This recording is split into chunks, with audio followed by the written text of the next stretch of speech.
2003 से अभी तक हम ये सुन रहे हैं कि पोस्टों को फिल किया जाएगा। अभी मैम ने कहा 367 पोस्ट वैकेंट है डिस्ट्रिक्ट डोडा के अंदर।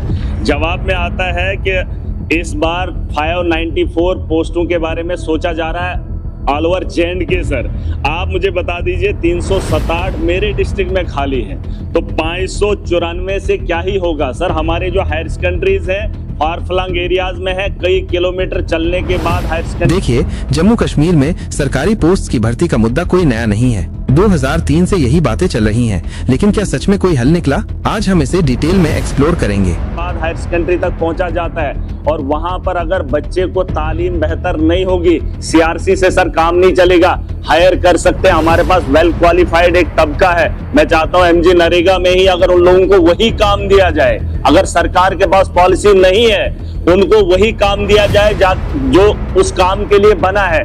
MA MPhil PhD double degrees लेकर है सर, उन नौजवानों के बारे में नहीं सोचा जा रहा। और ये मामला आज का नहीं है, इस हाउस के अंदर मैं पहली बार आया हूं, लेकिन ये तमाशा मैं स्कूल के टाइम से देख रहा हूं।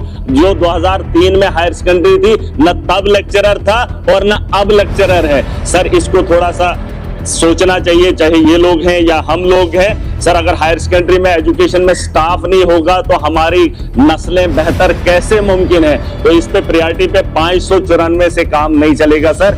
मेरा ही 367 का आंकड़ा है, तो बताओ मेरे डिस्ट्रिक्ट में 367 कैसे फिल किया जा सकता है? सर ये कोई जवाब नहीं। और ये मैं बता रहा हूँ 2003 से, मैं जब स्टूडेंट खुद रहा हूँ 2003 से सर मामला देख रहा हूँ। इस पे थोड़ा सा हाउस को सोचना पड़ेगा, क्योंकि नौजवानों की नस्लों के बारे में, बेहतरी के बारे में हमें बदलाव लाना है। और सर दूसरा है इसमें, हम पूछो आपने सवाल, जवाब सुनो ना, जवाब सुनो।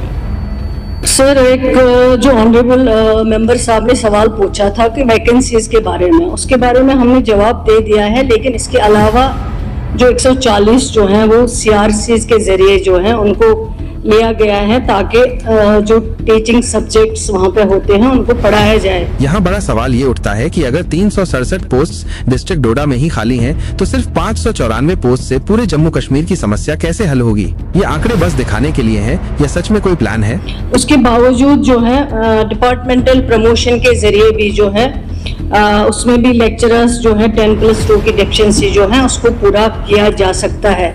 उसके अलावा जो ऑनरेबल MLA साहब 594 पोस्ट की बात कर रहे हैं, ये 3 साल से कहाँ सुन रहे हैं जब से पढ़ रहे हैं। ये तो जब यही सरकार बनी उमर अब्दुल्ला साहब की क़ियादत में, उसके बाद ये पोस्ट जो है, जब हमने शुरू किया था एजुकेशन डिपार्टमेंट संभाला था, उसके बाद ये 594 पोस्ट जो है सर्विस सिलेक्शन बोर्ड को रेफर किए गए हैं। तो बहुत गंभीर मुद्दा है। कई किलोमीटर चलकर बच्चे स्कूल पहुंचते हैं, लेकिन वहां टीचर्स ही नहीं हैं। सिर्फ CRC से ये समस्या नहीं सुलझेगी, सरकार को पक्की भर्तियां करनी होंगी।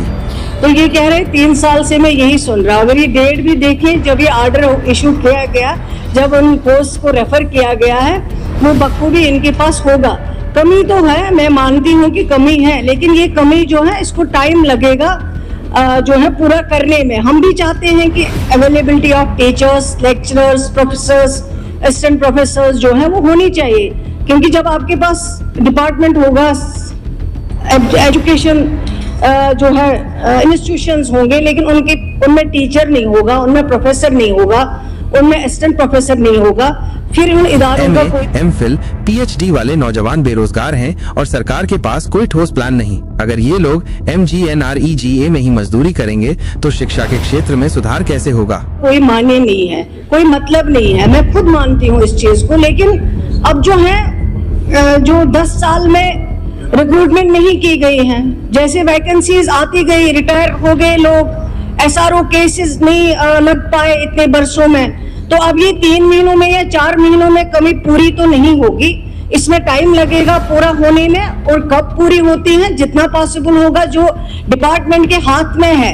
अवेलेबिलिटी ऑफ फंड्स को भी देखना है, जो डिपार्टमेंट कर सकता है, जो डिपार्टमेंट के हाथ में है वो करेंगे, लेकिन थोड़ा सा इनको भी पेशेंस रखना पड़ेगा कि रातों रात ये सिस्टम जो है उसको ठीक नहीं कर सकते। 2003 से अगर एक हायर सेकेंडरी स्कूल में लेक्चरर नहीं है तो सोचिए पूरे प्रदेश की हालत क्या होगी। आखिर सरकार कब तक ये तमाशा दिखाती रहेगी? सकते हैं। दूसरा क्वेश्चन था, मैम ने कहा कि प्रमोट करेंगे, लेक्चरर बनाएंगे। सर वो जो नीचे वाला तबका होगा फिर हाई स्कूल का, तो वहां खाली रह जाएगी, तो वो पोस्टें फिल नहीं कर पाएंगे। उसके लिए मैंने दूसरा सवाल इनको पूछा था कि जो कॉन्ट्रेक्चुअल बेसिस पे हमारे लेक्चरर्स पिछले 10 साल से 15 साल से छोटे से अमाउंट में काम कर रहे हैं, मैं चाहता हूं सरकार का ध्यान रहे उसी तर्ज पे जो है अगर और पोस्टें निकाली जाए और टाइम टू टाइम उन्हें जो है 10, 15, 20, 25 हजार में जो एक लेक्चरर हमारा काम कर रहा है, क्योंकि उसके पास कोई काम ही नहीं है, वो अगर हमारे बच्चों को पढ़ा रहा है, तो मुझे नहीं लगता कि सरकार के पास इतना बड़ा बोझ पड़ जाएगा कि वो लोगों को जो है वहां पे अपॉइंट नहीं किया जाएगा। मंत्री जी का जवाब सुनिए। कह रही हैं कि 140 कोस्टा रिकी कॉलन टीचर्स रखे गए हैं, लेकिन क्या इससे हायर सेकेंडरी में टीचर्स की कमी पूरी हो जाएगी? ये बस एक टेम्पररी समाधान है। सर उसमें क्या है कि वो जो वहां पर जब मतलब सेशन आता है तो सेशन से पहले ही उनको जो है निकाल देते हैं। वो भी सर पढ़ा लिखा तबका है, उनके बारे में सोचना चाहिए। कंटिन्यू रख लीजिए ना, 20-25 हजार में आपको लेक्चरर मिल रहा है। सर इतना सस्ता देश के अंदर, क्या दुनिया के अंदर कहीं पे भी नहीं है कॉन्ट्रेक्चुअल लेक्चरर जो हमारा यहाँ जम्मू कश्मीर के अंदर।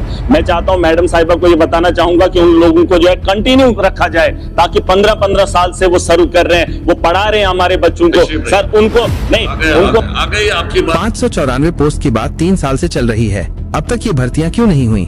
अगर सरकार इतनी ही ईमानदार है तो रिजल्ट क्यों नहीं दिखता? इसकी बात करते हैं, ये खुद जहाँ जहाँ जरूरत होती है वहाँ एडवर्टाइजमेंट निकाला जाता है जिस सब्जेक्ट के लिए जरूरत हो, और एडवर्टाइज जब आते हैं उसमें फॉर्म आ जाते हैं। जो भी उसके लिए क्वालिफाई करता होगा वो फॉर्म वहाँ पे भरते हैं। फॉर्म भरने के बाद जो भी वहाँ पे कमेटी होती है, सिलेक्शन कमेटी, उनको जो भी लगता है उस एडवर्टाइजमेंट के दौरान उनको लिया जाता है उसमें।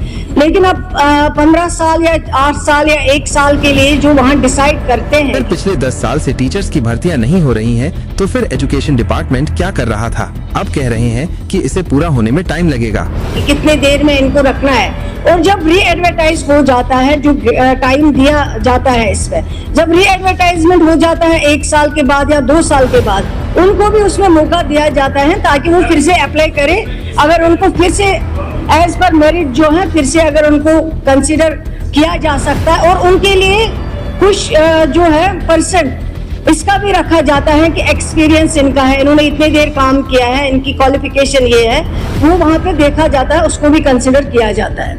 15 साल से जो लोग कॉन्ट्रैक्ट पर पढ़ा रहे हैं, उन्हें निकालना कहाँ की समझदारी है? क्या यही सरकार का बेरोजगारी हल करने का तरीका है? अगर टीचर्स 20-25 हजार की सैलरी पर काम करने को तैयार हैं, तो भी सरकार उन्हें रख नहीं रही। इतनी सस्ती लेबर भी सरकार के लिए भारी पड़ रही है। अगर सरकार कॉन्ट्रैक्ट पर भर्ती करती भी है तो उसे रिन्यू नहीं करती। क्या एक बार टीचर बनने के बाद फिर हर साल अप्लाई करना चाहिए? समस्या बहुत गहरी है, लेकिन सरकार इसे हल्के में ले रही है। अगर टीचर्स ही नहीं होंगे तो आने वाली पीढ़ी का भविष्य कौन संभालेगा?